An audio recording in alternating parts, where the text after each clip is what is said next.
Good morning, afternoon, or evening. I am Stephanie Joy with All Things Social Security and the attorney at Joy Disability. You're about to see what should be a question and answer format type of chat from our live session on a particular topic that we find that a lot of people keep asking about. So I'm sharing it here. If there are pieces that could have been added that weren't added during the live, because there's a kind of a fast-paced Q&A that we do every Wednesday at 1 p.m. You might just find that I added something to the end of it to give it a little more clarity and a little more details for those that are interested in that particular topic. So check to see if that's at the end. Otherwise, enjoy the video. Bye-bye. Our Willie says AI should be rebranded to assisted intelligence. You know, you're probably right. Good idea. You're so smart. Computers are fast, accurate, and dumb. People are slow, sloopy, and intelligent. I know, right? And it always takes people behind it, you know. It really does. I mean, I think it's exciting. I just think I do believe that we have to be the masters of it, for sure, not some other entity or country. And I think, you know, I'm not big on regulation overall, except for really important things like this. Then you have to. It's like airplanes. You can't just have everybody flying airplanes all over the place. They have to be highly regulated. I would say AI is the same, but we cannot not have it, or else we will be someone else's wiatch in a few years, for sure. Jimmy Brown says, the PCP treated me for 3 years trying to find the right medication. So hard, right? Now the psychiatrist is treating me. I can't believe the PCP held on to you for 3 years and didn't refer you because he's not a mental health professional. Sorry. I just think that was irresponsible of the PCP. Just based on what you said, I could be wrong based on other facts. Now the psychiatrist is treating me once a month. We're trying to find medication that will work for me. Did you say you also have a weekly therapist? I hope that's what you said, Jimmy Brown, or was that somebody else? Talk to your lawyer. Maybe he would recommend that you also get weekly therapy, talk therapy for coping learns and for other things that can develop. Sometimes we're not able to work anymore. I mean, you know it. The depression kind of sets in, and adjustment disorder. It's hard to adjust to not being able to work anymore, and you know, not feeling like the very self-sustaining, independent person financially and work-wise that you once were. So I don't know. Those are the things that I would be looking at, and I'm sure your lawyer is, so he'll probably say something. But that's just generally speaking what I would be looking at. Jimmy Brown, I can't do long drives. Go into stores unless I'm in and out quickly. Okay, so you're allowed to see that's order my food to be delivered. I can go out to eat or anywhere in public. All right, so the anxiety is not so overwhelming that you can't do the basics. I think you meant to say I cannot go out to eat or anywhere in public. Okay. I still think you want that physical stuff. Has that not been mentioned to you yet? Big Ta. I haven't worked since 7/1/2020. Big Ta. You probably have an expired DLI, do you not? You earned all through 7, assuming you were a steady worker until July of 2020, 21, 22, 23, 24, 25. Your DLI might be 12 of 2025. I'm not sure if you mentioned that up above. So that were you the one about the new filing? Not gonna work out so well. If the judge just denied you and your DLI is not after he denied you the date of his letter, you don't have any more. You have to win that remand. You have to. You got no choice. Big Tal, thank you for your excellent commentary. You're welcome. Fingers crossed for you.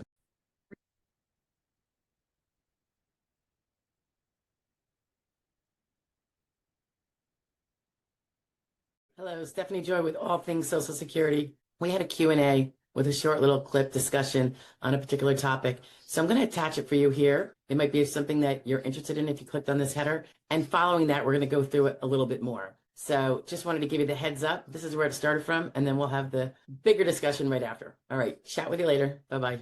George Graham says, I'm sorry for last proxy question. Here's another proxy. Yeah, I don't like to do the proxy. I like to be the one handling the case. Here's another. Will AI track a person on SSDI going to the gym? Well, how does AI track you? Stop that. Or Stuart, as you are aware, I had my 6th spine surgery and feeling better. I'm wheelchair something. Still in a wheelchair. Yeah, no. They're not surveilling like CDIs and stuff. They are for when there is an indicator that someone maybe doing something contraindicated, like working full time? Could it be if someone says, you know, I know he's whatever the report is, and I can't go into details because I've never actually seen them, but they're not just autos. Are you kidding? They couldn't do that. The resources are not there. AI is not cheap. The energy isn't even cheap. I don't even know how they're going to afford all the energy consumption. Yeah. I mean, if you want to get to a more broad discussion of how they want everyone to be on a social credit card or something like that, and have a credit, you know, not credit card. Well, they want everything digital so they can track your spending.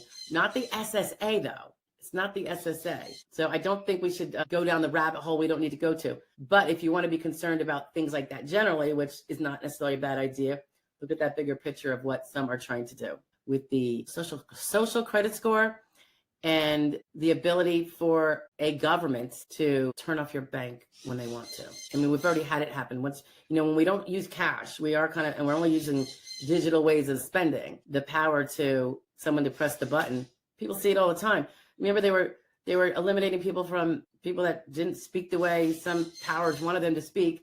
They closed their bank accounts, froze their funds. Some of the online payment processors that some of us use, that's very disturbing. So that's where I'd kind of direct my angst, I think. And obviously, does AI get used in every aspect of life? Yes. But I wouldn't be so paranoid about it taking time to spy on what it knows is, let's say, 99% truly disabled people, 1% not. They're not going to go daily peruse 100% of the people. Things come out, you know, that get most of the 1%. And people say, well, it's only 1%. Who cares? 1% is billions of dollars. That's why we care, of the Social Security funds. Hey, so if the subject matter of the video you just listened to is of interest and you want more on it, stay tuned. Here's another one about the same topic, but a little bit different.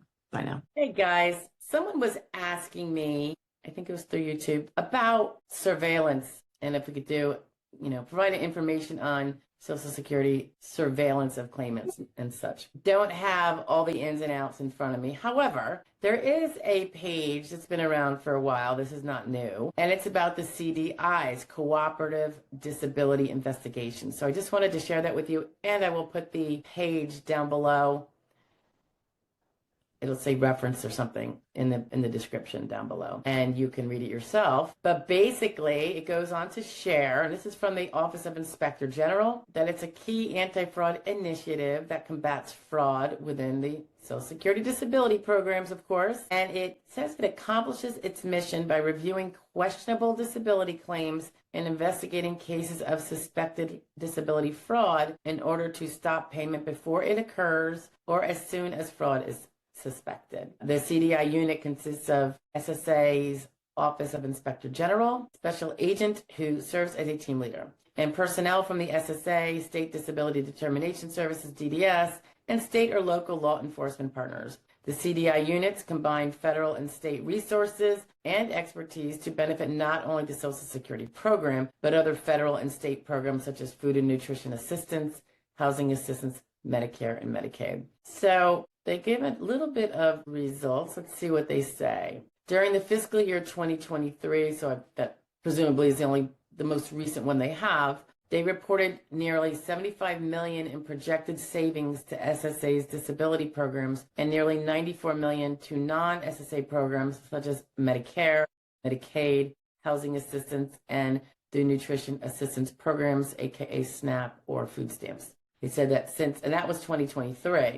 Fiscal year, which ends, by the way, in September of 2023 is when it ended. So it's not our particular calendar year. It's like how fiscal years often go. They go on to say that since the inception, these CDI investigations have contributed to a projected savings to taxpayers of approximately $8 billion, $4.5 billion in projected savings to the SSA's Title II, that's SSD, guys, as well as retirement and such, Title 16, which is SSI, and $3.6 billion in projected savings to those other related federal and state programs. They say, as of September 12th of 22, there are 50 CDI units covering 50 states, the District of Columbia, and the Commonwealth of Puerto Rico, in addition to the U.S. Virgin Islands, Guam, American Samoa, and Northern Mariana Islands. So the SSA and the OIG worked with the state and local partners in those areas to successfully expand CDI coverage to all the 50 states. And I should say, guys,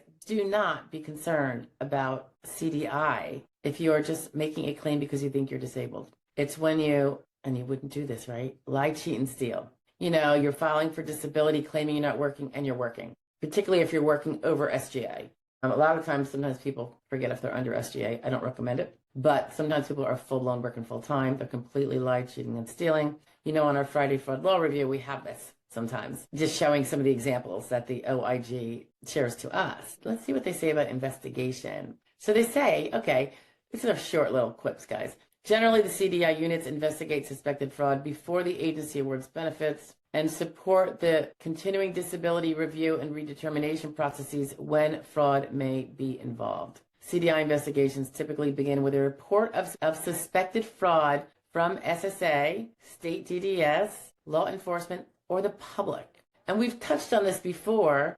I know that sometimes a vengeful person can falsely make an accusation. I know a non-vengeful person who sees something and thinks it is fraud sometimes reports. You know, sometimes people think they know whether someone's disabled or not, and assuming they're not seeing the person working full time. And they'll assume, well, he looks perfectly normal. He must be, I saw him at the grocery store. He must be defrauding. Of course, that's not so. Most disabled people go to the grocery store and they're still unable to work a full-time job.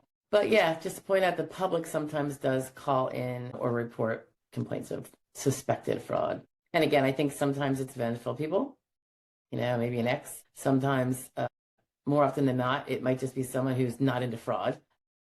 And rightly or wrongly, they might have it wrong, but they're just trying to give the word out so someone can check it out. They said that the CDI unit investigates statements and activities of the claimants themselves, medical providers, and other third parties, and obtains evidence to resolve questions of potential fraud. And upon completion of the investigation, the unit provides a detailed report of the investigation to the state DDS to use as additional documentation or evidence in making disability determination. If the CDI investigation reveals fraudulent activity, the case might also be presented to federal and state prosecutors for consideration of prosecutions, or the SSA might impose administrative sanctions. Now, we've seen the prosecutions, the guilty pleas, the indictments, and sometimes the sentencings on our Friday Fraud Law Review. 9 o'clock usually comes out. But there you have it. They give a map too, but I'm not really interested in that. Yeah, you know, I don't see it a lot. I know I think I had one, maybe two clients long time ago, that there was something like that going on. And depending on what I see, I will usually recommend withdrawing the application. If one of them didn't have to do that, it was more like a surveillance. It wasn't like a total CDI, you know, and there was no fraud. Whether or not the guy was fully legally disabled as he felt he was is potentially another story. So don't confuse. I just wouldn't want this to have like a chilling effect on valid applications, because you don't have to be right. Or put it this way, if you're mistaken and the SSA finds you not disabled, that does not mean you're doing fraud, nor are you going to be accused of it. You are simply denied because you didn't quite meet the threshold of evidence. Okay? So, you know, I don't want anyone to think, because you see a lot of inflammatory rhetoric out there that, oh my gosh, they're out there trying to, you know, prove that everybody's committing fraud to a place. It is so not true. It is not true. And like I said, I think I saw it I think it might have been twice, where I don't think either one was committing fraud, but they were being surveilled. So maybe that was part of the CDI unit, having them kind of followed, but I don't think it's common. But if I find another good write-up, I will share it with you guys, but I'll get this one out now. I will talk to you later. Bye.